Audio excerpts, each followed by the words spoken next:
وتارێک بە بۆنەی ڕۆژی مامۆستا لە ئێران. 12 گوڵان لە ئێران ڕۆژی مامۆستایە. لە ڕوانگەی مامۆستایانی خەباتکارەوە بۆنەی ڕۆژی مامۆستا ڕۆژی گیان لە دەستانی ئەبولحەسەن خان عەلی، مامۆستای 29 ساڵەی وانەکانی فەلسەفە و زمانی عەرەبیە. ئەم مامۆستا خەباتکارە ڕۆژی 12 گوڵانی ساڵی 1340 بە گولەی چەکی بەرپرسی کەڵانتەری بەهارستان گیانی لەدەستدا. لەو ڕۆژەدا هەزاران مامۆستا لە ناڕزایەتی دژ بە لە خوارەوەبوونی ئاستیەغدەستەکانیان لە بەردەم مەجلیسی شۆڕای ملی کۆبوونەوە.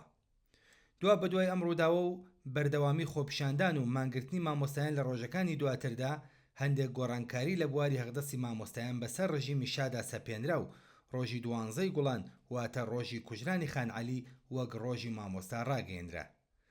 لەو کاتەوە تا ئێستا لایەنگرانی ڕاستەقینەی ئازادی و توێژی مامۆستایانی خەباتکار ئەم ڕۆژە بەم بۆنەیەوە وەک ڕۆژی مامۆستا دەناسن، بەڵام لە ڕوانگەی ڕژیمەوە بۆنەی ئێرانی ڕۆژی مامۆستا پەیوەندی هەیە بە ڕۆژی تیرۆری مورتەزا موتەهەری، یەکێک لە ئاخوندە تێۆریسیەنەکانی ڕژیمی ئیسلامیەوە کە ڕۆژی 11 گوڵانی 1358 بەدەستی گروپی فورقان لە تاران تیرۆر کرا و هەواڵەکەی دوای یەک ڕۆژ ڕاگەیەندرا. بەڵام لە ئاستی جیهانیدا ڕۆژی 5 ئۆکتۆبر وەک ڕۆژی جیهانی مامۆستا ڕاگەیەندراوە. ئەم ڕۆژە ساڵی 1994 لەلایەن ڕێکخراوی زانستی، کەلتوری و پەروەردەیی نەتەوە یەکگرتووەکان واتە یۆنسکۆ و ڕێکخراوی جیهانی کار ILO وەک ڕۆژی جیهانی مامۆستا ناوزەت کرا. ئامانج لە ڕاگەیانی ڕۆژێکی لەو شێوەیە بایەغدان بە مامۆستایان، سپاس و پێزانی لێیان و هەروەها لێکۆڵینەوە لە کێشەکانیان لەسەر تاسەری جیهان ڕاگەیەنراوە. بەپێی ئامارەکانی یۆنسکۆ یەک لەسەر 3 مامۆستایانی جیهان لەژێر هێڵی هەژاریدا دەژین. ئەمە لە کاتێکدایە کە سەرمایەداران زانست وەک کالا دەفرۆشن و لە ئەنجامی ئەرک و زەحمەتەکانی مامۆستایاندا قازانجێکی زۆر و زەوەن دەخەنە گیرفانیانەوە. ڕۆژی جیهانی مامۆستا بۆ کرێکارانی وەشیاریش وە بیرهێنەرەوەی بێمافیە سەپێنراوەکان بەسەر سەرجەم زەحمەتکێشانی کۆمەڵگا، ڕێزگرتن لە خەبات و تێکۆشانیان دژ بەم بێمافیانە، چاوخشاندنێک بە دەستکەوتەکانیاندا و پێویستی بەرگری لە داواکاریەکانیانە. لەو ڕۆوە کە یەکەم چەخماخەی هەزر و بیرکردنەوە لە قوتابخانەکانەوە لێ ئەدرێت و دەپشکوێن، جیهانی ئەمڕۆ زیاتر لە هەر کاتێکی دیکە پێویستی بە مامۆستایانی پسپۆر، ئاسوودە خەیاڵ، بێخەم و خاوەن هەستی بەرزی مرۆڤایەتی هەیە. بەڵام ئایا لە کۆمەلگەی ئێران ڕێز و جێگە و پێگەی مامۆستا وەک ئەوەی کە شایستەیە پارێزراو دەبێت؟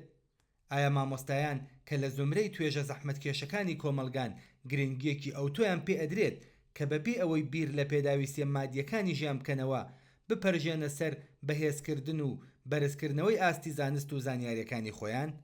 ڕاستیەکانی ژیانی ڕۆژانەی مامۆستایان نیشانگەری ئەوەیە کە زۆربەی هەرە زۆریان زیاتر لەوەی کە دەبێ بیر لە بەرزکردنەوەی ئاستی زانست و ئاگایی خۆیان بکەنەوە بە ناچاری بە شوێن دۆزینەوەی کاری دووهەم و سێوەمن.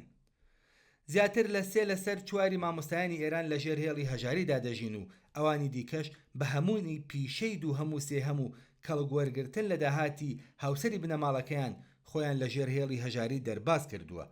لە پەنای ئەم بەشە لە مامۆستایانی زەحمەتکێش کۆمەڵێک سیخڕ و پەروەردەکراوی ڕاندخۆری حەوزە دژە زانستیەکان هەن کە بەرپرسی جێبەجێکردنی پلانە دژە فەرهەنگی و سوکایەتی ئامێزەکانی ڕژیمن لە ناوەندە فێرکاریەکان. بارودۆخی گوزەرانی مامۆستایانی خانەنشین گەلێک لەوەش خراپترە. مامۆستایانی خانەنشین کە سەردەمی گەنجی و مامناوەندی و هەروەها وزە و توانایەکانی خۆیان بەرامبەر بە حەقدەستێکی کەم و تەحملی سەرجەم ئەم سەختی و دژواریانە لە پێناو خزمەت بە بواری فێرکردن و پەروەردەی ئەم وڵاتە بەکارهێناوە، لە سەردەمی بەساڵات چووندا لە بری بەهرەمەندبوون لە ئارامی و ئاسوودەیی لەو پەڕی ناداراییدا دەژین. بەڵام کێشەکانی ژیانی ئەم توێژە بێبەشەی کۆمەلگا تەنیا لەوەدا کورد نابێتەوە کە لە ژیانێکی شایستە بەهرەمەند نین، بەڵکو ئەوەشیان بەسەردا دەستە پێندرێت کە پەرەپێدەری ئەو فێرکردن و پەروەردەیە بن کە بە تەواوەتی ئاوێتەیە لەگەڵ خوڕافات و کۆنەپەرستی. یەکێک لە ئازارە گەورەکانی مامۆستایانی شەریف و خەباتکار بریتیە لە نفوذ و کاریگەری ئاین لەسەر پرسی فێرکردن و پەروەردە. مامۆستایانی ئێران لەو ڕووەوە کە محکومن بەوەی لە نزیکەوە شاهیدی جێبەجێکردنی پلانە کۆنەپەرستانەکانی ڕژیم بن لە ناوەندە فێرکاریەکان، لەوانە هەڵاواردنی ڕەگەزی، ناردنی قوتابیان بۆ بینینی بەرەکانی شەڕی 8 ساڵەی ئێران و عێراق لەژێر ناوی کاروانی ڕێبوارانی نور و هتد. بەردەوام لەباری جەستەییەوە ماندوو شەکەتن و لەباری دەرونیەوە پەرێشان و ئازار دەچێژن.